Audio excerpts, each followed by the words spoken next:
Don't go with him. You won't come back. Tanya had just reached for her suitcase when her grandmother quietly said, "Leave it." Tanya stopped. Evelyn was standing in the doorway, staring at the suitcase like she was afraid of what was inside it. "Grandma, what?" "Don't take that suitcase tomorrow." Tanya smiled, confused. "I'm going on a trip, remember?" "I know." Something about Evelyn's voice made the smile leave Tanya's face. "Then what's wrong?" Evelyn walked over, took Tanya's hand, and held it tightly. "Don't go with Daniel." Tanya pulled her hand back. "Why?" Evelyn looked toward the window before answering. "Because if you get in that car tomorrow morning, I don't believe you're coming home." Tanya stared at her. Then Evelyn said something about the trip that made Tanya's stomach drop. Something Daniel had told only her. And suddenly, Tanya wasn't sure which frightened her more, what Evelyn knew, or how she could possibly know it. Welcome to Mr. Graham's story, where every story leaves a lesson. Whether you're new here or part of our growing family, thank you for being here. Let me know in the comments where you're watching from, and as the story unfolds, tell me what you would have done in the same situation. If you enjoy stories like this, don't forget to like, comment, share, and subscribe. It helps us bring more meaningful stories to people around the world. Now, let's begin today's story.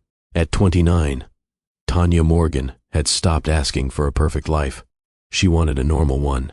A home where she knew what was in the refrigerator without opening it.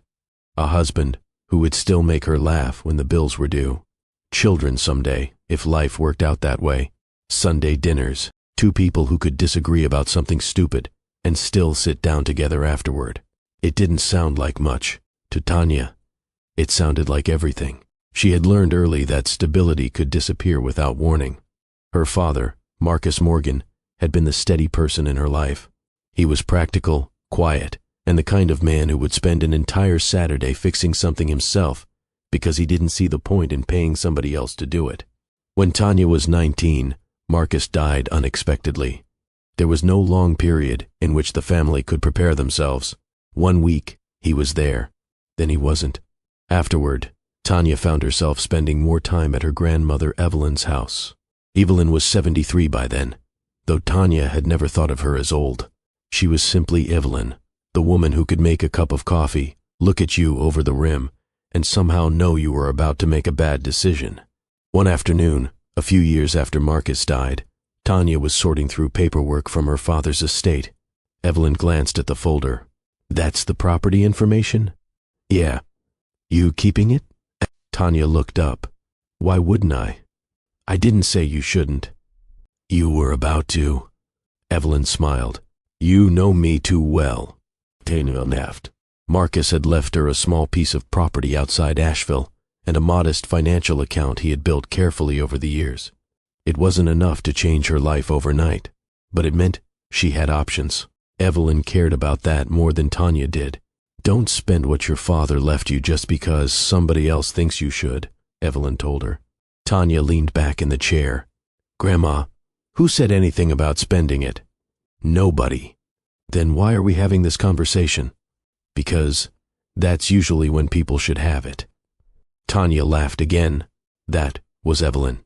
She could turn a warning into something that sounded almost casual. At the time, Tanya thought her grandmother worried too much. She understood why, of course. Evelyn had lived through enough disappointments to become careful.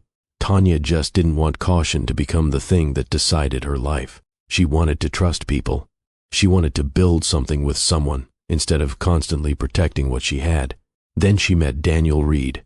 It happened at a casual dinner in Asheville through mutual friends. There was nothing memorable about the introduction itself. Daniel simply ended up sitting across from her. They talked about work first, then restaurants, then Asheville. Then somehow, everyone else had left the table while the two of them were still talking. Tanya remembered that night because Daniel hadn't tried very hard to impress her. He asked questions, and when she mentioned her father, he didn't interrupt with some story about his own family. He just nodded. "That must have been rough." Tanya looked down at her glass. "Yeah, it was." Daniel didn't rush to fill the silence. That small thing stayed with her. A few days later, he asked her out. The relationship moved slowly. There were no huge declarations, no promises about forever after 3 dates, just dinners, phone calls, errands that somehow became excuses to see each other. Daniel remembered things Tanya mentioned in passing. He kept his car clean. He showed up when he said he would. And when Tanya introduced him to Evelyn, he brought her the coffee she liked after Tanya mentioned it once. Evelyn thanked him politely. After Daniel left, Tanya watched her grandmother put the cup down. "You don't like him?" Evelyn raised an eyebrow. "I didn't say that." "You didn't have to." "I don't know him yet." Tanya sighed. "Well, I do." Evelyn looked at her for a moment. "I know." There was nothing more to argue about, so Tanya let it go. At the time, she thought Evelyn was simply being Evelyn. She didn't know that years later, she would remember that quiet conversation very differently. By the second year, Daniel had stopped feeling like someone Tanya was dating. He was simply part of her life. He knew which grocery store she preferred. He knew she hated making phone calls before 9 in the morning. He knew Evelyn liked her coffee with a little cream and no sugar, and he never forgot her birthday. One Saturday, Tanya came home to find Daniel standing beside the old shed on her father's property with the toolbox open at his feet.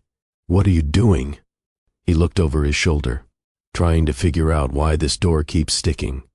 "You know you could have waited for me." "I know. And I was already here." Tanya smiled. "You're impossible." "Probably." He went back to the hinge. It was ordinary stuff. That was part of why she trusted him. Daniel wasn't constantly trying to prove he loved her. He just showed up. When her car needed repairs, he drove her to work for 3 days without complaining. When Evelyn's kitchen faucet started leaking, Daniel replaced it. When Tanya had a terrible week at work, he showed up with takeout and didn't ask her to explain everything. There were moments when he could be difficult. He was stubborn.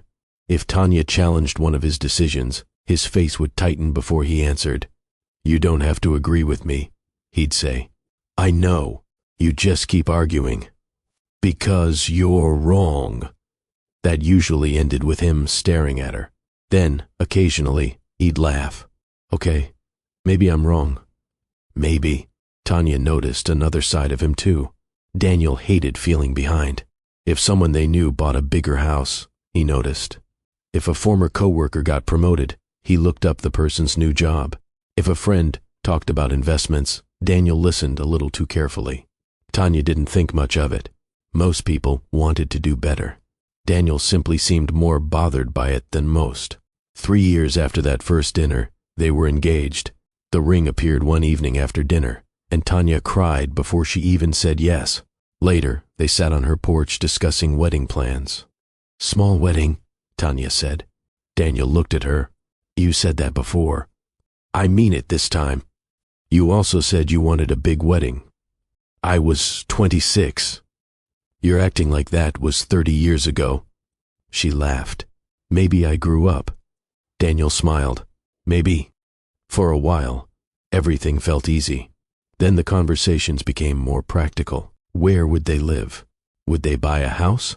Would Tanya keep the property her father left her? How would they handle money after marriage? Those were normal questions. At least, they sounded normal. One evening, Daniel asked, "How much do you actually have saved?" Tanya looked over from the couch. "Why?" "Because we're getting married." "That doesn't answer the question." He smiled. "I'm trying to figure out where we stand." She hesitated, then told him. A few weeks later, they were driving home when he asked about her father's property. "You ever think about selling it?" "No." "Not even if somebody offered good money?" "Probably not." "Why?" Tanya glanced at him. "My dad left it to me." Daniel nodded. "Fair enough." That was the end of the conversation. At least, Tanya thought it was. Another night, while they were watching television, Daniel asked whether she had life insurance through work. "Yes." "Anything separate?" "No." "Beneficiary updated?" Tanya turned toward him. "Why are you suddenly so interested in my death?" Daniel laughed. "I'm not interested in your death." "Sounds like it." "I'm interested in marriage." He reached for her hand. Tanya smiled. The explanation made sense, so she let it go. What she didn't notice was how Daniel asked questions. Never all at once. One here, another weeks later, sometimes in the car, sometimes while they were discussing the wedding, sometimes while they were doing something completely ordinary. Nothing sounded threatening. Nothing sounded urgent. And because each question had a reasonable explanation, Tanya never stopped to connect them. Evelyn noticed. One afternoon, after Daniel had left, she asked Tanya casually, "Does he ask about your money often?" Tanya frowned. "Why?" "Just asking." "He's my fiancé, Grandma." "I know." Tanya smiled. "He's not trying to take anything from me." Evelyn didn't answer immediately. Then she said, "I hope not." Tanya laughed, but Evelyn didn't, and that was the first time Tanya wondered whether her grandmother's concern had become something more serious than simple caution. Daniel's work had become stressful around the same time the wedding planning became more serious. At first, Tanya barely noticed. He still went to work every morning, still answered his phone, still came home on time most nights, but he started talking about money differently, not about bills, about being behind. One evening they were eating at a small restaurant downtown when Daniel looked across the table and said, "Do you ever feel like everybody else figured life out before you?" Tanya set down her fork. "Everybody? You know what I mean." "No, actually." He glanced toward the window. "People we went to college with are buying houses, starting companies, taking trips whenever they want. You have a good job." "I know. You're doing fine." Daniel looked back at her. "I don't want to be fine." Tanya wasn't sure what to say to that. "What do you want?" He leaned back. "A different life." She smiled a little. "Okay, that's broad." "I know. Bigger house? Maybe. New job? Maybe. Fancy car?" He laughed. "Definitely not." "Good, because I don't want to drive around in something that costs more than my first apartment." That got a real smile out of him. For a moment, the tension disappeared. Tanya thought the conversation was about ambition. She didn't realize Daniel had already started looking at her financial position differently. It hadn't happened all at once. He had spent months convincing himself that Tanya was too cautious with money. She had savings. She had the property from her father. She had fewer financial obligations than he did. In Daniel's mind, those things began looking less like things that belonged to Tanya and more like resources waiting for their future. He didn't call it entitlement. He called it planning. That distinction mattered to him. He told himself that marriage meant building one life. If they were going to buy a home together, why should her property remain completely separate? If they were going to build a future, why shouldn't her savings help them get there faster? If he could improve their financial position, wasn't that something a good husband was supposed to do? The arguments sounded reasonable when he made them to himself, and because Daniel still cared about Tanya, he didn't see himself as someone taking advantage of her. He saw himself as someone trying to move their life forward. That made it easier to cross small boundaries. He began looking more closely at the property. He asked questions about its value. He wanted to know whether Tanya had considered selling it. He asked how accessible her savings were. He became curious about documents related to her father's estate. Whenever Tanya questioned him, he had an answer. "I'm just trying to understand what we're working with." Or, "We're getting married. Isn't this something we should know?" Tanya usually accepted it, not because she was careless, because none of it sounded unreasonable, and Daniel knew that. One Saturday, they were sitting at Evelyn's kitchen table when Daniel mentioned the property again. "You know, that land could probably sell for more than you think." Tanya looked up from her coffee. "I don't want to sell it." "I know. So why do we keep talking about it?" Daniel paused. "We don't have to." Tanya watched him for a second. "Okay." He reached for her hand. "I'm just thinking ahead." She squeezed his fingers. "That's one thing you're good at." Daniel smiled. But Evelyn, standing at the sink, had heard every word. She didn't turn around. Later that evening, after Daniel left, Evelyn asked, "How often does he bring that property up?" Tanya sighed. "Grandma." "What?" "You're doing it again." "Doing what?" "Looking for something." Evelyn dried her hands. I don't have to look for something to notice something. Tanya shook her head. You've never really liked him. I've never said that. You don't have to. Evelyn looked at her. Then she said quietly, just keep your own accounts. I do. Good. Tanya picked up her purse. I don't understand why you're making this into something. Evelyn didn't answer, because she didn't have enough to accuse Daniel. Not yet. And she knew Tanya was right about one thing. Love could make ordinary questions feel harmless. But Evelyn had begun noticing that Daniel wasn't just asking about Tanya's future anymore. He was asking how much of it he could reach, and she was becoming afraid that by the time Tanya recognized the difference, Daniel might already be standing inside the part of her life she had never intended to give him. Evelyn didn't tell Tanya everything she was noticing, not because she wanted to keep secrets, because she wasn't sure yet. And accusing the wrong person could damage something that Tanya had spent 3 years building. So Evelyn watched. She watched the questions Daniel asked. She watched how quickly he changed the subject when Tanya said she wanted to keep certain things separate after marriage. She watched the way he talked about money when he thought nobody was paying attention. One afternoon, Daniel was helping Evelyn carry a box from the garage when he asked, almost casually, "Does Tanya still plan on keeping that property?" Evelyn stopped walking. Why? Daniel shrugged. Just wondering. Ask her. I have. And? She doesn't want to sell it. Evelyn nodded. Then I suppose you have your answer. Daniel gave a small laugh. I'm not trying to pressure her.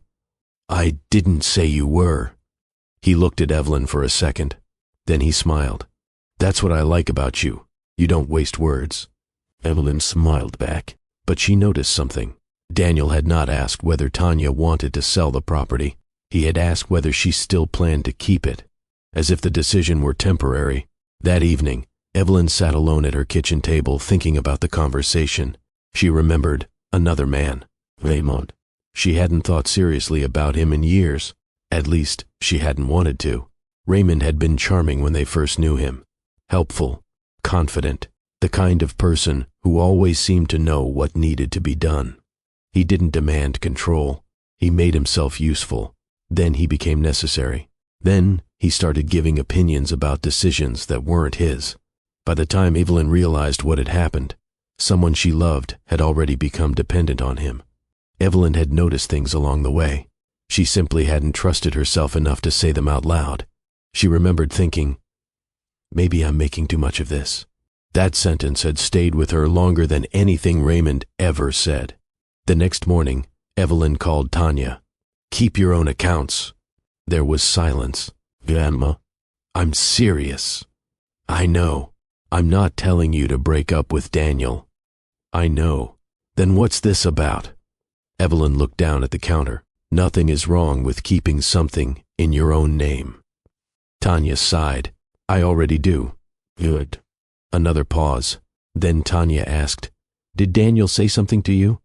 Evelyn didn't answer immediately. That hesitation was enough. Tanya's voice changed. What did he say? Nothing I can prove. That isn't what I asked. Evelyn closed her eyes.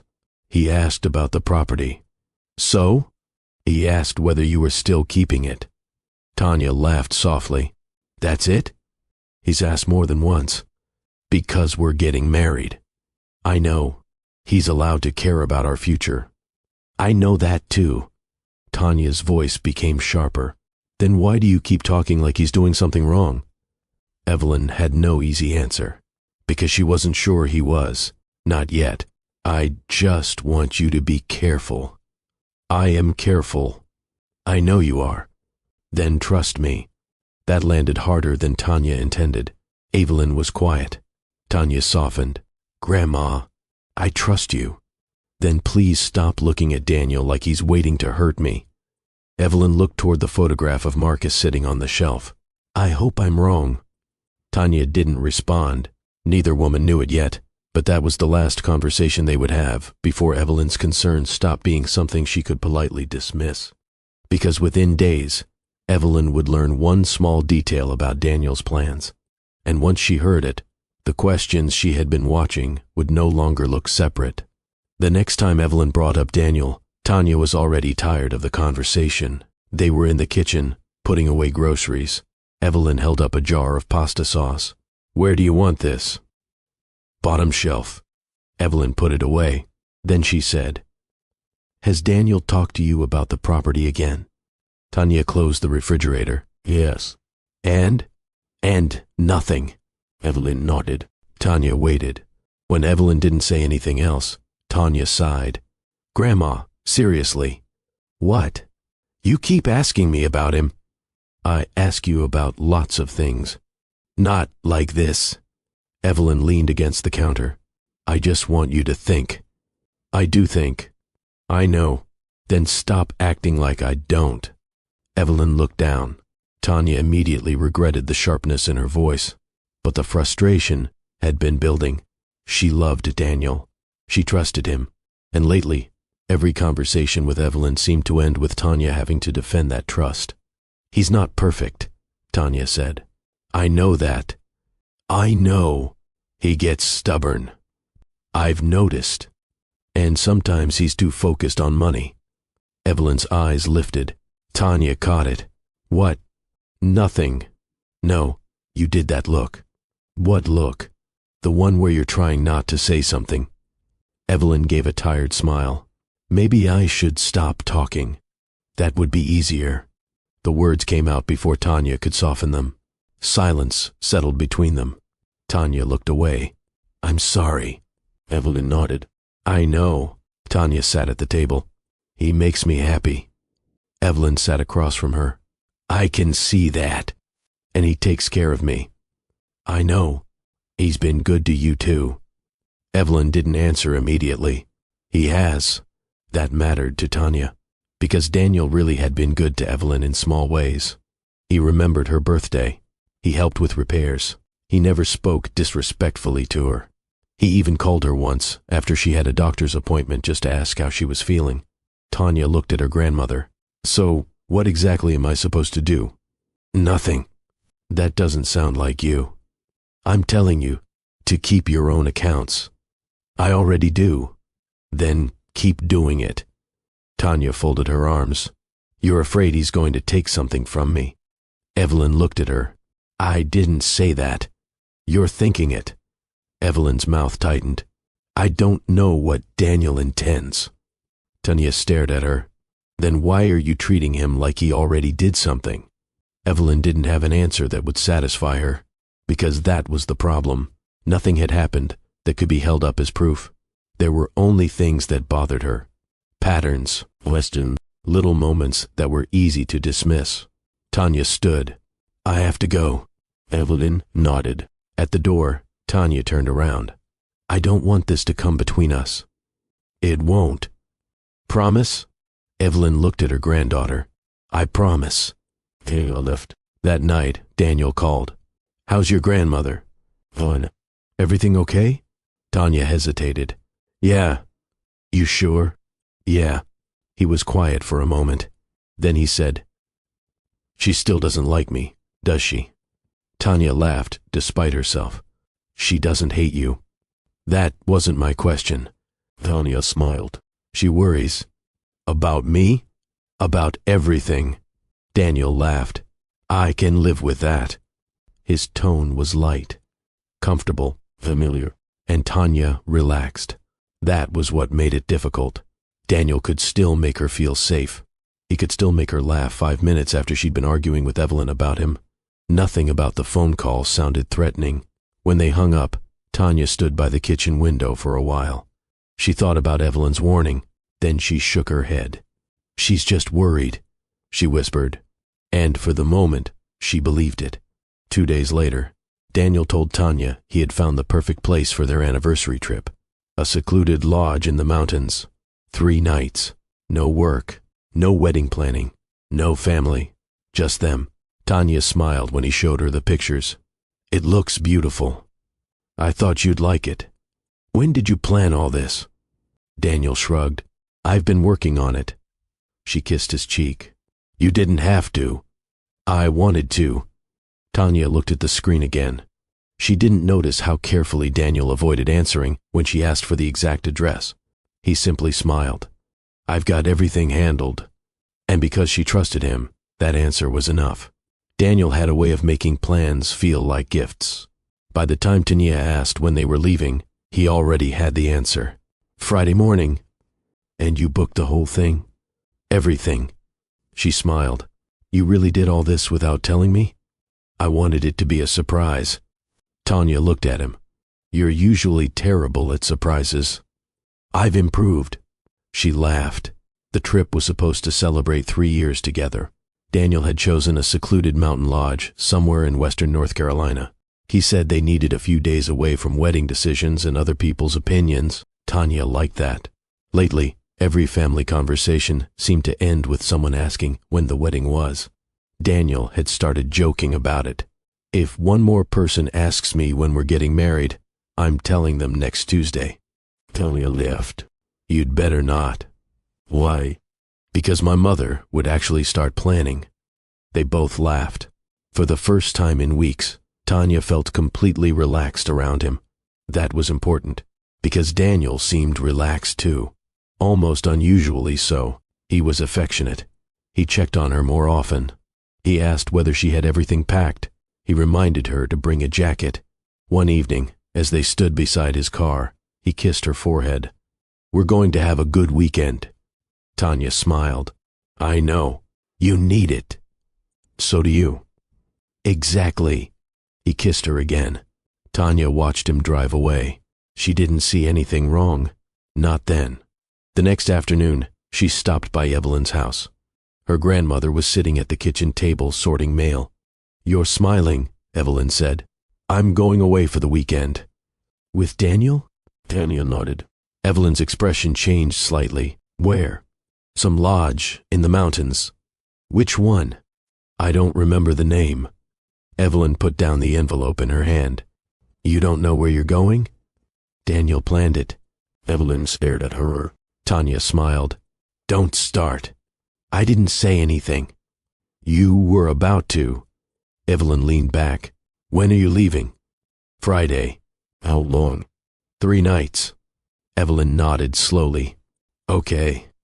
Tanya waited. That's it? For now. Tanya laughed. Good. She stood to leave. Evelyn looked at her suitcase. Keep your phone charged. Tanya smiled. Yes, ma'am. And don't leave your identification in the car. Grandma, what? You sound like you're sending me into the wilderness. Evelyn almost smiled. I've been around long enough to know that people should keep their identification with them. Tanya shook her head. I'm going to a lodge, not crossing the border. Evelyn watched her walk toward the door. Then she said, Call me when you get there. Tanya turned. Of course. And when you leave. Okay. Evelyn nodded. Tanya smiled. Love you. Love you too. After the door closed, Evelyn remained in the kitchen.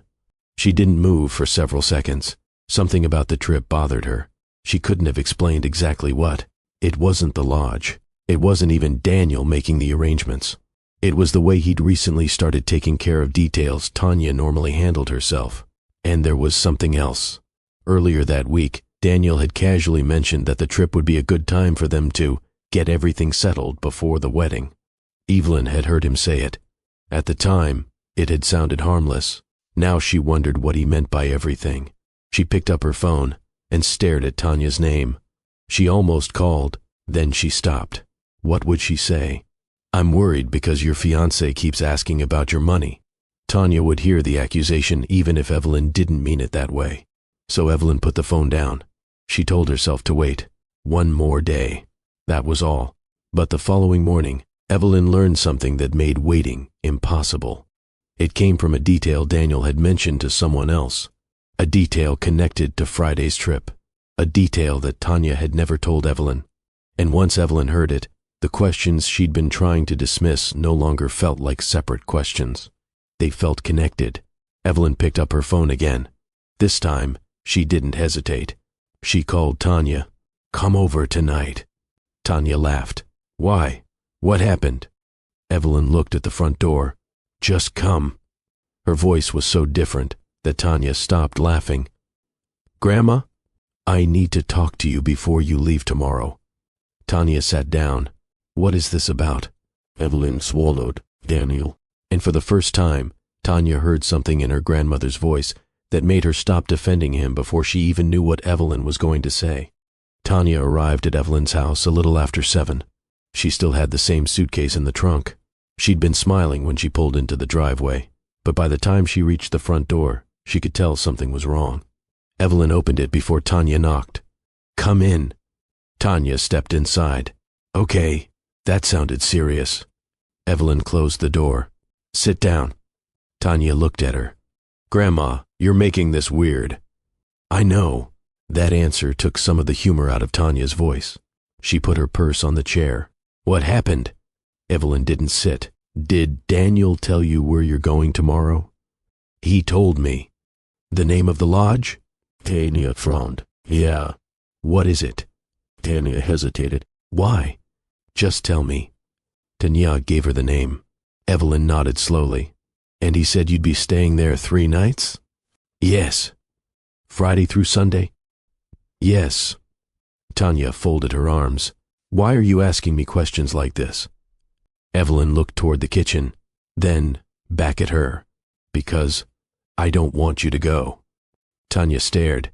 "Because you don't like the lodge?" "No." "Because you don't like Daniel?" Evelyn didn't answer. Tanya gave a short laugh. "Seriously?" "Sit down, Tanya." "I am standing." "I know." The room went quiet. Evelyn finally pulled out a chair. Tanya sat across from her. Evelyn placed both hands flat on the table. "Don't go with him." Tanya blinked. "What?" "Don't go on that trip." For a moment, Tanya simply stared at her. Then she laughed once, but there was no humor in it. "Grandma," "I mean it." "You've been worried about Daniel for months." "I know. And now, the night before my anniversary trip, you're telling me not to go?" "Yes." "Why?" Evelyn looked at her. "Because I've been watching him." Tanya's expression hardened. "Watching him do what?" "Ask questions." "That doesn't make him dangerous." "I didn't say it did." "You're acting like it does." Evelyn looked down. "I know." Tanya pushed her chair back slightly. "He loves me." Evelyn's eyes lifted. "I know you believe that." Tanya went still. "What is that supposed to mean?" "It means, I know you love him." "That's not what you said." "I know." "Then say what you mean." Evelyn's voice dropped. "I don't think you should get in that car tomorrow."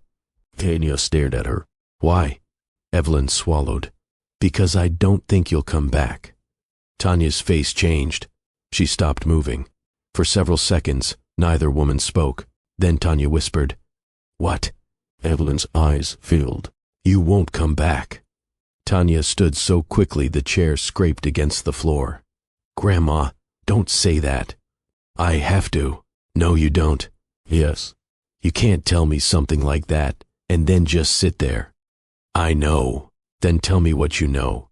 Evelyn shook her head. "I don't have everything." "Then what do you have?" "Enough to be afraid." Tanya's eyes narrowed.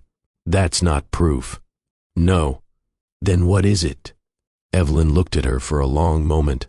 "A pattern." Tanya shook her head. "You're asking me to throw away 3 years because of a pattern?" "No. I'm asking you not to leave with him tomorrow until you understand what I've seen." Tanya's phone buzzed. She looked down. "Daniel, you okay?" Another message appeared. "Miss you already. Tomorrow can't come fast enough." Tanya stared at the screen. Then she looked at Evelyn. "See?" Evelyn didn't look at the phone. "I see that he knows you're somewhere. He knows I'm with you." "Yes." Tanya's thumb hovered over the screen. She started typing, then stopped. "What do you want me to do?" Evelyn leaned forward. "Ask yourself why I've been worried." "I have." "No, you've been trying to prove me wrong." Tanya looked away. That one landed. Evelyn reached across the table. "I am not asking you to hate him." Tanya didn't answer. "I am asking you to wait." Tanya slowly put her phone face down. Then Evelyn said the one thing she had been afraid to say. "There is something about tomorrow that Daniel told you privately." Tanya looked up. "I know what it is." Her voice was barely audible. Evelyn nodded. And I know too.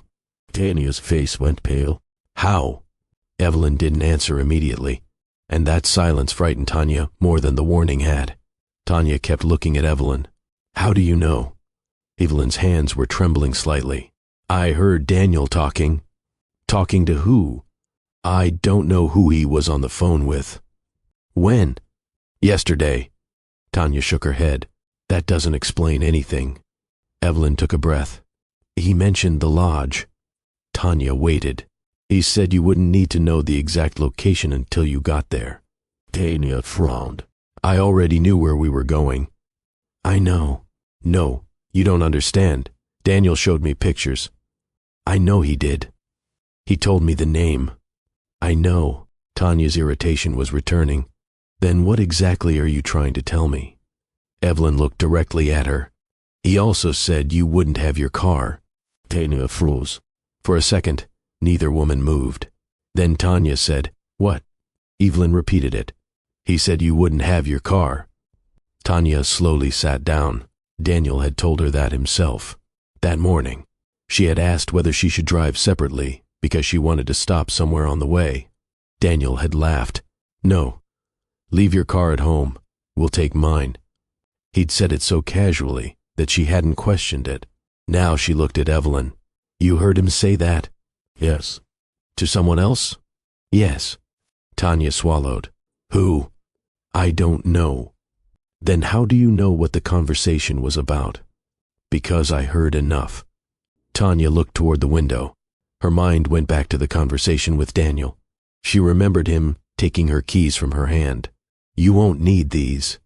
She had laughed. I'm still capable of driving. I know. I'm trying to make the weekend easy. At the time, she'd kissed him.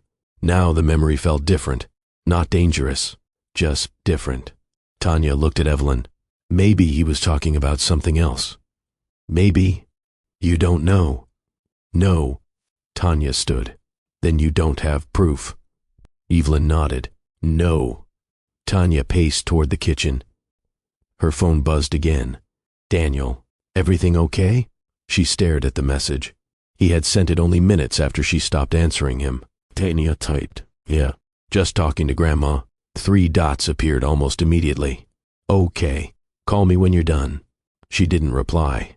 Evelyn watched her. Don't call him yet. Tanya looked up. Why? Because you don't know what he knows. Tanya frowned. What does that mean? It means don't tell him what we talked about. Tanya sat back down. The room felt smaller now. She hated that. She hated sitting there wondering whether an ordinary conversation with the man she loved had suddenly become something she needed to analyze. Grandma, she said quietly, what do you actually think is going to happen? Evelyn looked down at her hands. I don't know.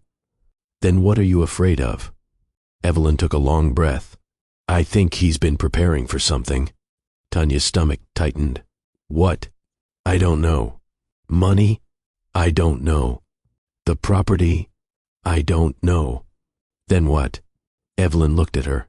I think you need to find out before you go anywhere with him. Tanya leaned back. She wanted to tell Evelyn she was wrong. She wanted to laugh. She wanted to call Daniel and ask him directly. Instead, she opened her banking app. Her account balance appeared on the screen. She stared at it. Then she opened her property documents. Nothing looked different. Nothing had changed. That almost made her feel better. Then she remembered something. A few months earlier, Daniel had asked where she kept the original documents from her father's estate. She had told him, because at the time, she thought he was asking for practical reasons. Now she looked at Evelyn. Why did he ask where I kept my father's papers? Evelyn didn't answer. Tanya's voice became quieter. And why did I forget about that until tonight? Evelyn reached across the table. You don't have to figure everything out tonight. Tanya looked at her phone again. Daniel had sent another message. Love you. Get some sleep. Big day tomorrow. Tanya stared at those words. Then she turned the phone, face down. I don't think I'm going. Evelyn's eyes closed for a moment. But before she could say anything, Tanya added, Not until I know why. That was the first decision Tanya had made that night without asking whether Evelyn thought it was the right one. Tanya didn't sleep much that night. She didn't call Daniel. She didn't tell him she had changed her mind. Instead, she sat at her kitchen table with her laptop open and her father's estate papers spread beside it. She wasn't looking for evidence. At least, that's what she told herself. She was looking for something that would make Evelyn's warning feel unreasonable again. The first thing she checked was her bank account. Nothing looked wrong. She checked the property records she had. Nothing obvious. Then she opened her email. She searched Daniel's name. There were dozens of ordinary messages, dinner reservations, wedding conversations, a few forwarded listings for houses. Nothing alarming. Tanya leaned back. "V?" she whispered. Then she stopped. One email caught her attention. It was from a financial advisor Daniel had mentioned months earlier. Tanya remembered the conversation. Daniel had said the man was helping him understand a few options. She opened the email. The message wasn't addressed to her, but it mentioned information about Tanya's property. She read it twice, then a third time. The details weren't completely wrong. That was what bothered her. They were simply more specific than they should have been. Tanya closed the laptop. She picked up her phone and called Daniel. He answered quickly. "Hey." His voice sounded normal. Too normal. "You still awake?" "Yeah. I thought you were going to sleep." "I couldn't." "Everything okay?" Tanya looked at the papers on the table. "Yeah." A pause. "Are you sure?" "I'm fine." Daniel laughed softly. "You're terrible at lying." Tanya smiled despite herself. "I know. What are you doing?" "Nothing." Another pause. Then Daniel asked, "Are you still at your grandmother's?" Tanya looked at the clock. "Yes." "It's late." "I know. You okay with her?" Tanya hesitated. "Why wouldn't I be?" "I don't know." His voice had changed slightly. Not much, just enough. Tanya noticed. "Why'd you ask that?" "I didn't." "You did." Daniel sighed. "I'm just asking." Tanya leaned back. "Daniel?" "Yeah?" "Did you tell anyone about the trip?" Silence. "Not long, but long enough." "What do you mean?" "The trip, the lodge. I told a couple people." "Who? Why?" Tanya stared at the wall. "I was just asking." "Okay." His answer was short. Tanya waited. Daniel finally said, "Tanya, what's going on?" "Nothing."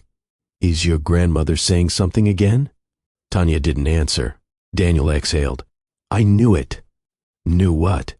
"That she didn't want us to go." Tanya's eyes narrowed. "How did you know?" Another silence. "I can tell she doesn't like me." "That isn't what I asked." "I've known for years." Tanya didn't respond. Daniel's voice softened. "Listen, don't let this ruin tomorrow." "I won't." "We're supposed to have a good weekend." "I know." "I love you." Tanya closed her eyes. "I love you too." They hung up. Tanya remained still. Then she opened her laptop again. This time, she searched the name of the financial advisor. She found a professional listing, then another, then a business registration. Nothing connected directly to Daniel. Nothing that proved anything. But Tanya remembered something. A conversation from 3 months earlier. Daniel had asked her whether she would ever consider using the property as collateral for a future home. She had said no. He had dropped the subject. At least, she thought he had. Tanya opened her phone and searched her messages. She found the conversation. Daniel's exact words were still there. "I'm not asking you to do it now. I'm asking you to think about what it could do for us." She read it again, then again. For the first time, Tanya didn't read it as a fiancé talking about their future. She read it as a man trying to convince her to use something that belonged to her. She put the phone down. Then another thought came. She called an old friend, Maya, who had known Daniel through mutual friends before Tanya started dating him. Maya answered groggily. "Tanya?" "Sorry, I know it's late." "What happened?" "Did Daniel ever ask you anything about my property?" There was a pause. "What?" "My property. The one my dad left me." Maya went quiet. Tanya sat straighter. "What?" "I didn't know if I should tell you." "Tell me what?" Maya sighed. Daniel asked me once if you were planning to keep it after you got married. Tanya's fingers tightened around the phone. When? Maybe 2 months ago. Why didn't you tell me? I didn't think it mattered. Tanya closed her eyes. Did he ask anything else? Maya hesitated. He asked if I knew whether you had any loans against it. Tanya stopped breathing for a second. Maya continued. I thought it was normal fiancé stuff. Tanya looked at the estate papers on the table. So did I. Neither woman spoke. Then Maya said quietly, Tanya, is everything okay? Tanya looked toward the suitcase sitting by the door. I don't know. And that was the first honest answer she had given anyone all night.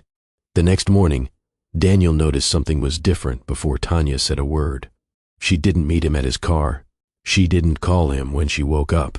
And when he texted, ready for our weekend? She waited nearly an hour before answering. Still figuring some things out, Daniel stared at the message. He called. Tanya answered on the 4th ring. Hey, you okay? Yeah. You don't sound okay. I didn't sleep well. Daniel was quiet. Then he asked, Are we still going? Tanya looked at the suitcase beside her bedroom door. I don't know yet. Another pause. What does that mean? It means I don't know. Daniel exhaled. Tanya. What? We've been planning this for weeks. I know. I thought you were excited. I was. Was? She didn't answer. Daniel rubbed his forehead. Is this because of your grandmother? Tanya looked toward the kitchen. Why would you say that? Because you've been with her all night. So? So she doesn't want us to get married. Tanya frowned. She hasn't said that. She doesn't have to. The certainty in his voice caught her attention. Daniel, did you talk to her? No. Then how do you know what she wants? He hesitated. I just know. Tanya didn't respond. Daniel softened his voice. Look, I'm not trying to fight with you. I'm not fighting. I know.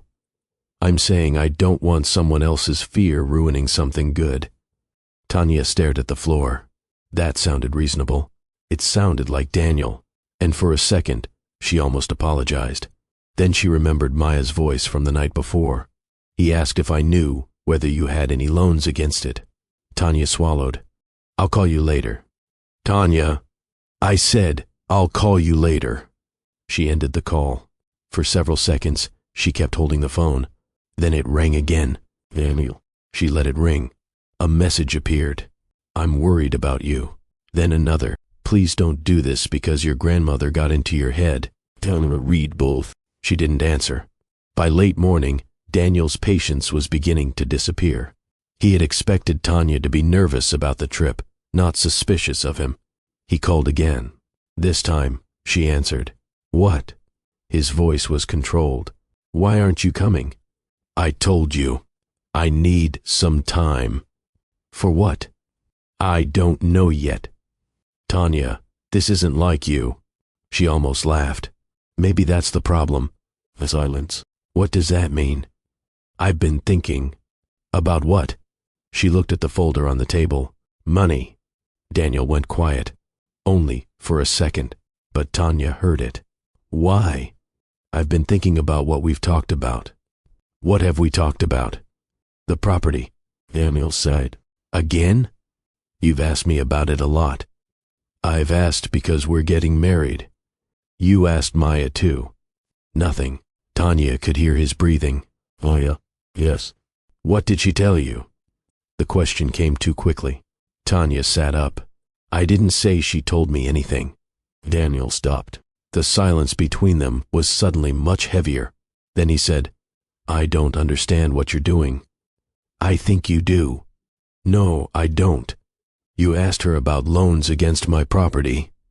Daniel rubbed his jaw. I was trying to understand our financial situation. By asking my friend? She knows you. That doesn't answer the question. I wasn't hiding anything. You didn't tell me. You didn't ask. Tanya looked away. There it was again. That same pattern. An explanation that sounded almost reasonable until she looked at what it avoided. Daniel's voice softened. Can we please talk about this in person? No. Why? Because I don't think I can think clearly around you right now. He went silent. Tanya immediately felt guilty. Not because she had changed her mind, because Daniel sounded hurt. Then he said quietly, I thought you trusted me. Tanya closed her eyes. That sentence used to make her reach for him. This time, she said nothing. And Daniel realized something he hadn't expected.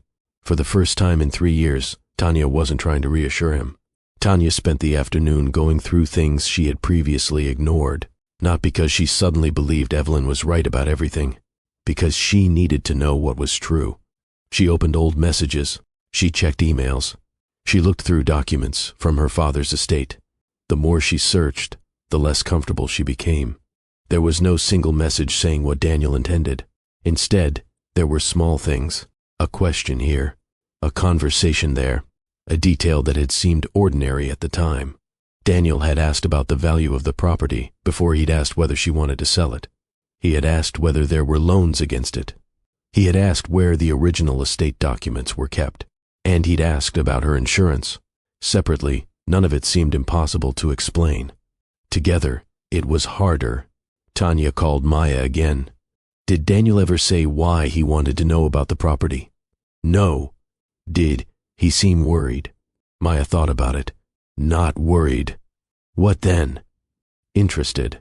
That word stayed with Tanya. Interested. She thanked Maya and hung up. Then she called the financial advisor whose email she had found. The man answered politely. Tanya Morgan? Yes. There was a pause. How did you get my number? Tanya frowned. You emailed information about my father's property. I don't believe I did. She pulled up the email. It has your name. Can you forward it to me? Tanya did. Several minutes passed. Then the advisor called back. I know Daniel Reed. Tanya sat very still. Why? He contacted me about a potential property transaction. What transaction? I assumed you knew. Tanya's fingers tightened around the phone. No. The man went quiet. I may have misunderstood. What did Daniel tell you? Another pause. He said the property might be available. Tanya stared at the wall. It isn't. I understand. Did he tell you I agreed to sell it? No. Then what did he tell you? He said you were considering it. Tanya closed her eyes. That was it. Not proof of everything, but proof that Daniel had been talking about her property as though its future was something he could negotiate. She thanked the advisor and ended the call. For several minutes, she didn't move. Then her phone rang. Daniel. She almost didn't answer. Hello? Where are you? At home. I drove by your place. Tanya sat up. You what? I was nearby. You were driving past my house? Yeah. Why? Daniel sighed. I wanted to see you. You could have called. I did. You called after I told you I needed space. I was worried. Tanya looked toward the window. Daniel, I need you to stop. There was silence. Then he said, Stop what? Showing up. I wasn't showing up. You just said you drove by. I didn't come inside. That isn't the point. Daniel's voice hardened. You're acting like I'm some stranger. Tanya flinched. She hated how quickly guilt appeared. Then she remembered the email, the property, the questions, Maya, the trip. I need some time, she said.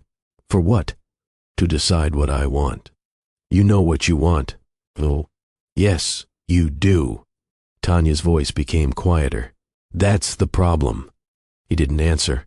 She continued. I thought I knew. Daniel's breathing changed. For the first time, Tanya heard something she had never heard from him before. Fear. Not fear for her. Fear of losing control of the situation. I love you, he said. Tanya closed her eyes. I know. And you love me. I did. The silence that followed was painful. Daniel spoke again. You did? Tanya didn't correct herself. She wasn't ready to. She simply said, I need you to leave me alone tonight. Then she ended the call. Tanya sat at the table with the phone in her hand. She had expected anger. Instead, she felt tired. And somewhere beneath that tiredness was something even harder to admit. She no longer needed Evelyn to convince her that something was wrong. She had started seeing it herself. Tanya went to Evelyn's house that evening. She didn't call first. Evelyn opened the door and took one look at her face. "You found something." Tanya stepped inside. "I found enough." Evelyn closed the door. Neither of them sat immediately. Tanya placed her phone on the table. "Daniel talked to a financial advisor about my property." Evelyn's face tightened. "He told the man it might be available." "I never said that." "I know. He asked Maya whether I had loans against it."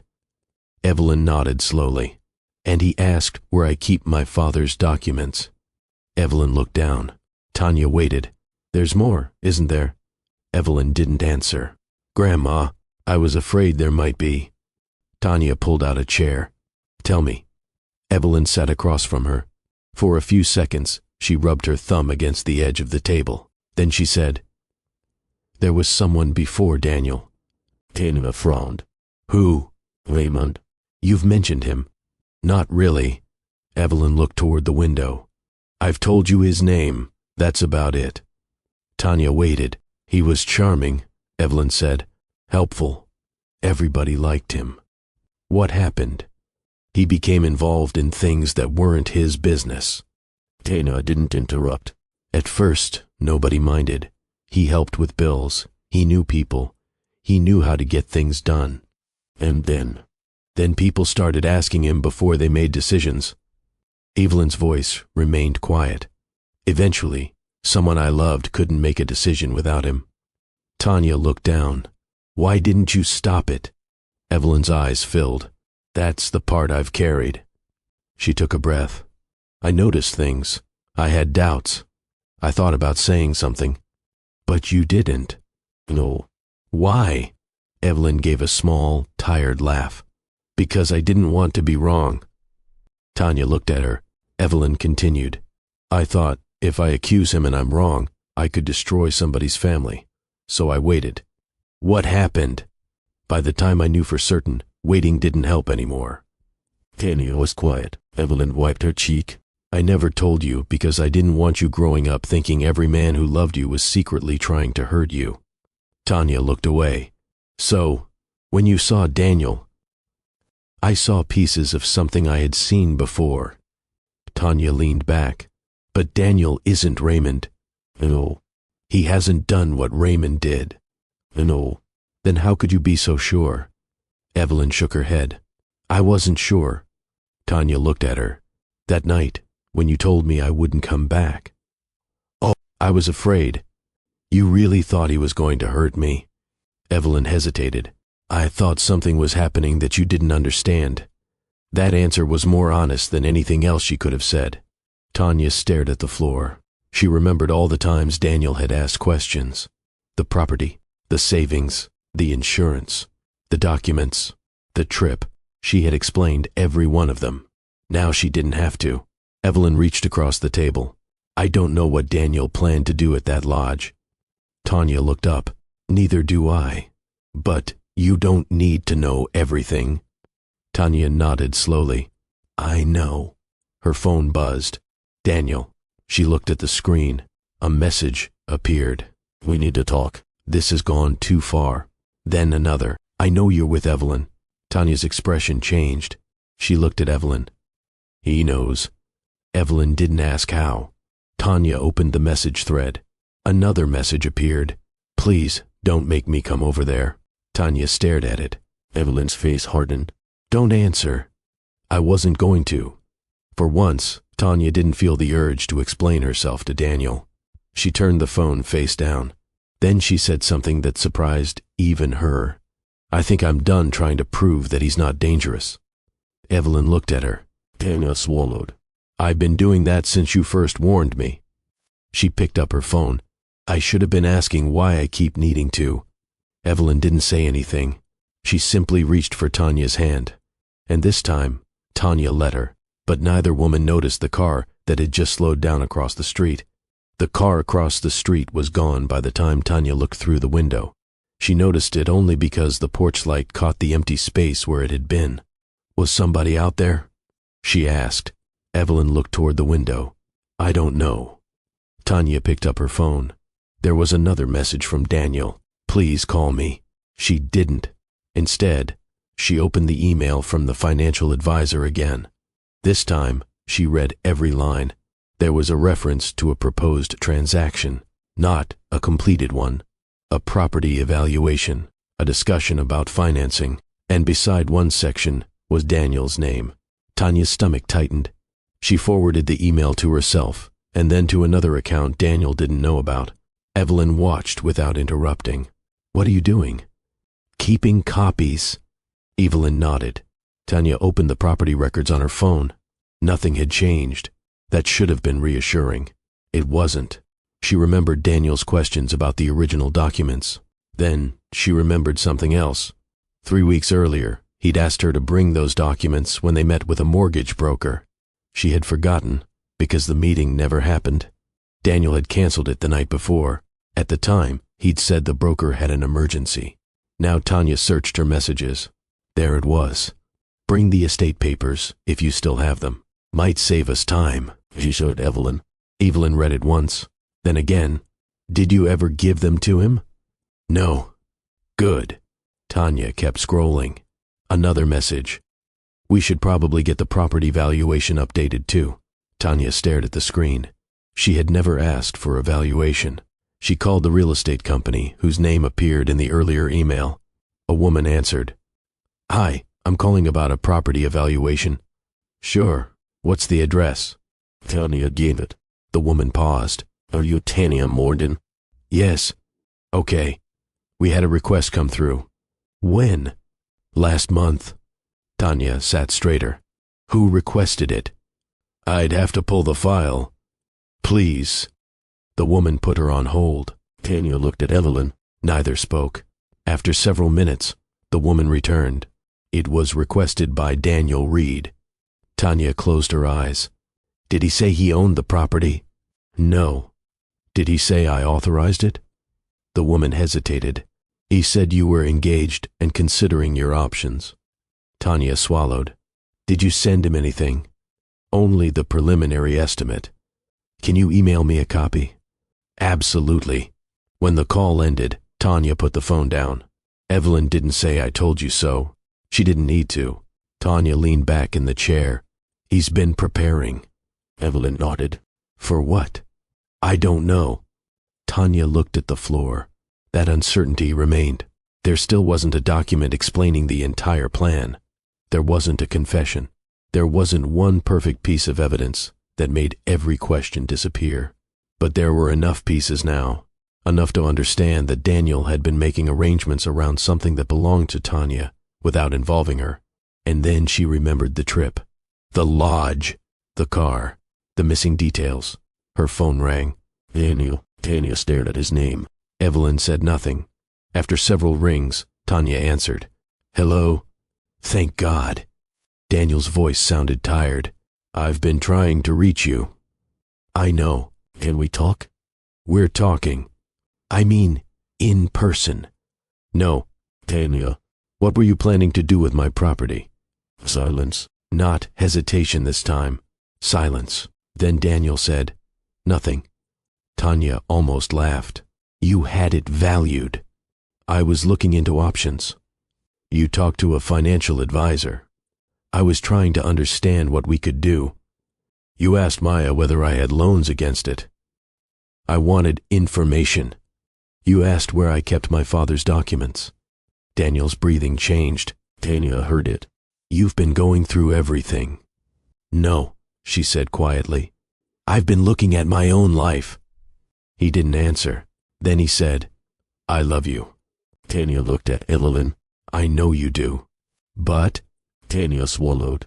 But that doesn't make this okay. Daniel's voice cracked slightly. You think I was trying to steal from you? No. What then? Tanya looked at the suitcase by the door. I think you started making decisions about my life as if I had already agreed. Daniel didn't respond, and in that silence, Tanya finally heard the answer she had been looking for. Not because he confessed, because he had nothing left to explain. Daniel was still on the phone. Tanya, you're making this sound worse than it was. She looked at Evelyn. Then tell me what it was. I was trying to help us. By making arrangements without telling me? I didn't think you'd understand. Tanya's face tightened. That's not your decision. I know that now. The words came quickly, too quickly. Tanya noticed. You know that now? Daniel went quiet. She waited. Finally he said, I got carried away. With what? Our future. Tanya closed her eyes. That answer would have comforted her a month earlier. Now, it didn't. You told people my property might be available.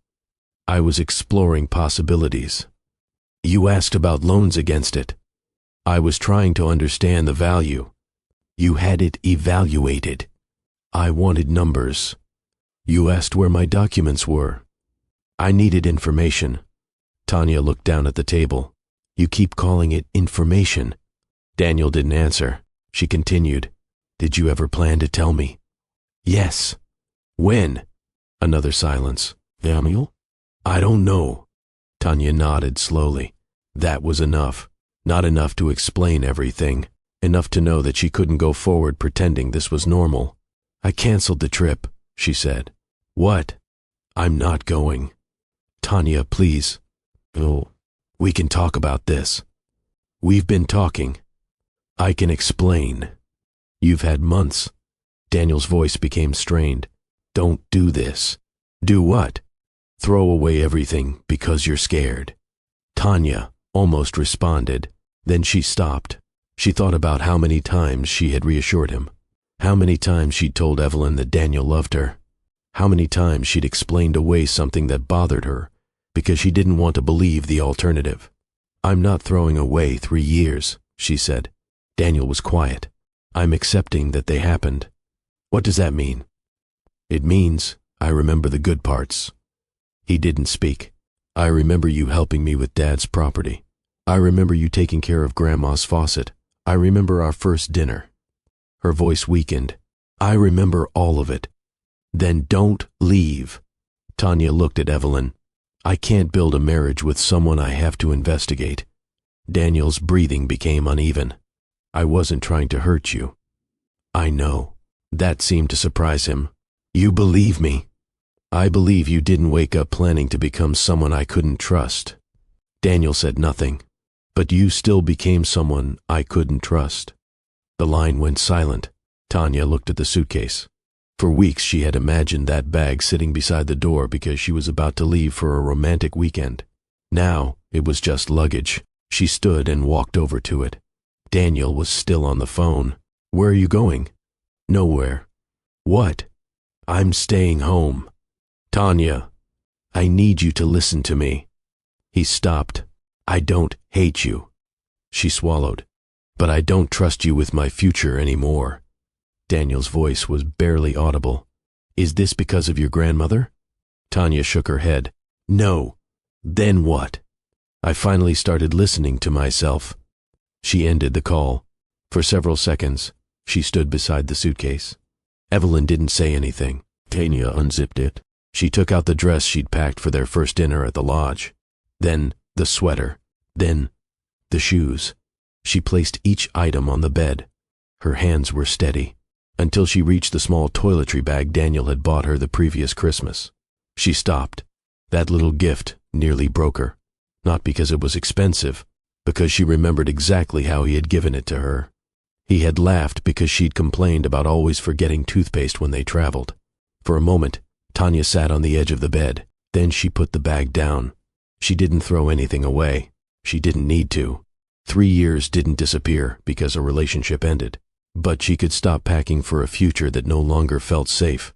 And when Evelyn came to sit beside her, Tanya finally allowed herself to cry. Not because she wanted Daniel back. Because she was beginning to understand that the man she had loved and the man she needed to leave could be the same person. A few weeks after the trip that never happened, Tanya still had moments when she reached for her phone before remembering she and Daniel were no longer together. It happened in small ways. She'd see something funny at the grocery store and think, he'd laugh at this. Then she'd remember.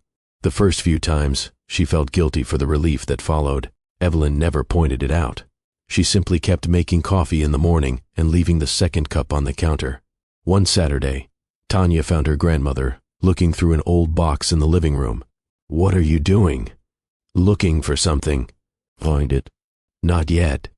Tanya sat beside her. "What is it?" Evelyn pulled out an old photograph. Tanya recognized the man standing beside her grandmother. "Raymond?" Evelyn nodded. Tanya studied the picture. "He looks nice." He was. That answer surprised her. Evelyn put the photograph back into the box. That was part of the problem. Tanya looked at her. "You still think about him?" "Sometimes."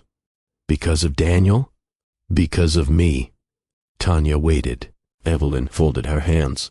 "I spent years wishing I'd said something sooner." "You did say something to me." "I almost didn't." Tanya smiled faintly. "I know." Evelyn looked at her. "I'm sorry I scared you that night." "You did." "I know. I thought you were telling me Daniel was going to kill me." Evelyn's face tightened. "I was afraid of something happening that you couldn't see." Tanya nodded. "You didn't know exactly what." For a moment, neither spoke. Then Tanya said, "You were still right to tell me." Evelyn looked down. "I didn't know if I was." "But you did." That was enough. Tanya didn't need to turn Evelyn into someone who had predicted every detail. She hadn't. Evelyn had simply noticed something Tanya wasn't ready to notice herself. And that mattered. Daniel eventually returned some of the things he had kept at Tanya's apartment. There was no dramatic meeting. They arranged for him to leave a box outside. Tanya found an old sweatshirt inside. She held it for a moment before folding it and putting it away. She didn't throw it out. She didn't call him either. There were still questions she never got answers to. She never learned exactly what Daniel intended to do at the lodge. Maybe he had planned to pressure her into making financial decisions. Maybe he believed he could persuade her once they were away from everyone else. Maybe there were other plans she would never know. But Tanya eventually understood that she didn't need the complete answer. The information she had was enough. Daniel had made decisions around her property without her agreement. He had gathered information he had no right to treat as his. He had slowly positioned himself around her independence while telling himself it was for their future. And he had expected her trust to make the process easier. That was enough. Months later, Tanya drove out to the property her father had left her. She hadn't visited in a while. She parked, walked to the old shed, and ran her hand along the door Daniel had once tried to repair. The hinge still stuck. She laughed quietly. "Of course." Then she pulled out her phone. For a second, she considered calling someone. Instead, she took a picture. Not for Daniel, not for anyone else, just for herself. When she got back to Evelyn's house, her grandmother was sitting on the porch. "How was it?" "Good." "Everything still standing?" "Mostly." Evelyn smiled. Tanya sat beside her. After a while, she said, "I think I know what scared me the most." Evelyn waited. "I kept thinking that if Daniel really loved me, then what happened couldn't be as bad as it looked." Evelyn nodded. Tanya looked toward the yard. "But love doesn't make somebody entitled to your choices." "No. And I don't have to hate him to admit that." "No." Tanya smiled slightly. "You've been waiting all this time to say that, haven't you?" Evelyn laughed. "I've been waiting all my life to say something useful at the right moment." Tanya leaned against her shoulder. "You did." They sat quietly. There was no perfect ending waiting for Tanya. She still wanted marriage someday. She still wanted a home. She still hoped to have children. None of that had disappeared. But she no longer believed that wanting those things meant she had to ignore what made her uncomfortable to get them. And Evelyn had learned something too. Speaking up did not guarantee that someone would listen. It only meant she had done her part. Years earlier, she had stayed quiet because she was afraid of being wrong. This time, she had been afraid of being wrong too. She spoke anyway. And this time, Tanya listened. That was the part neither of them would forget. "Before you leave, I want to ask you something. If you were Tanya, would you have listened to Evelyn that night?" Or would you have gone on the trip with Daniel and waited to see what happened? And here's the harder question. Do you think Daniel truly loved Tanya? Or did his love become mixed with a sense of entitlement to her money, property, and future? Tell me honestly in the comments. I want to hear both sides. And if you were Evelyn, knowing you might be wrong, but also knowing you could never forgive yourself for staying silent again, would you have spoken up? If this story made you think about someone in your own life who ignored a warning because they loved the person involved, share your thoughts below. If Tanya's story meant something to you, give this video a like. Someone who may need to hear the same lesson. It helps this story reach. And if you haven't already, subscribe to Mr. Graham Stories and become part of our growing family. Because sometimes the warning we don't want to hear is the one that protects us. What would you have done? Tell me in the comments.